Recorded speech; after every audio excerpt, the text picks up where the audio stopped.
ছোট কালোরা কিছু টাকা দিবে হয়তো, বড় কালোরা এগুলো পাত্তা দেয় না।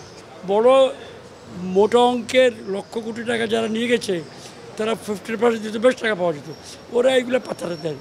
যারা বাস্তবায়নকারী ব্যক্তি, আমলাতন্ত্রের অংশ, তাদের মধ্যে আমি কোনো সরকারের যে উচ্চ অভিলাষ বা উচ্চ পরিকল্পনা তার সঙ্গে তাদের কাজের কোনো উপরি যে হওয়ার দরকার সেটা আমি দেখি না। সুতরাং বাস্তবায়ন ডিফিকাল্ট হবে, এটুকু বলতে পারি। বাস্তবায়ন সবসময় যদি কঠিন, আবারও কঠিন হবে না। সামান্য কিছু ছোট কালোরা কিছু টাকা দিবে হয়তো, বড় কালোরা এগুলো পাত্তা দেয় না।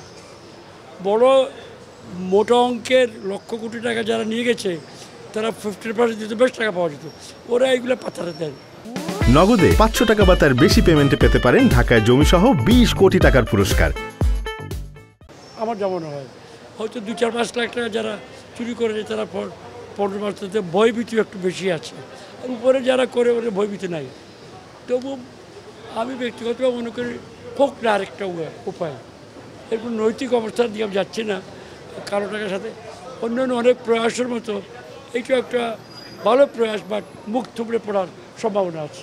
আমার ধারণা বর্তমানে যেখান থেকে আছি যদি 0.5ও আমরা কমাতে পারি, বর্তমানে কত 9-এর উপরে বোধ হয়, আপনার ধারণা আছে সংখ্যা কত এখন, মূল্যস্ফীতি সংখ্যা কত, যেখানে আছে ওর থেকে যদি 0.5% কমে, it will be a great leap forward.